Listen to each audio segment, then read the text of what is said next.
So ఆ విధంగా వాటితోటి కొట్టి 3.5 గంటలు అతను బతికే ఉన్నాడు కిడ్నాప్ చేసినాక.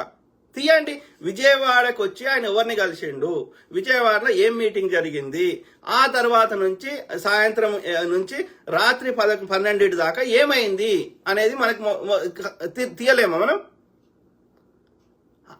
మాత్రం అర్థమైతే లేదా? విజయవాడలో కిడ్నాప్ చేసిర్రు, తీసుకుపోయినరు 3.5 గంటలు ఆయన బతికే ఉన్నాడు. ఎత్తుకుపోయినాక కూడా ఆ తర్వాత ఆయనకు తొడ మీద ఎందుకు కాల్చిర్రు లైటర్ తోటి అంటే ఆ బ్యాంకు డీటెయిల్స్ చెప్పమని కాల్చి ఆ విధంగా 6,20,00,000 వాళ్ళ అకౌంట్లకి ట్రాన్స్ఫర్ చేసుకున్నారు, ఆ ప్రవీణ్ బ్రదర్ అకౌంట్లకి వెళ్ళి.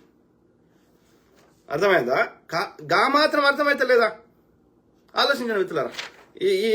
ఏం చేద్దాం అనేది ఇక ఆలోచించాలి. ఇక మనము ఎందుకంటే ఇక్కడ పోయిన బ్రదర్ని మనం తీసుకురాలేము, ఆయన ఆత్మశాంతి చేకూరాలి, వాళ్ళ కుటుంబ సభ్యులు మంచిగా ఉండాలని మనం భగవంతుని ప్రార్థిద్దాం. కానీ that is not enough. It's not going to stop here.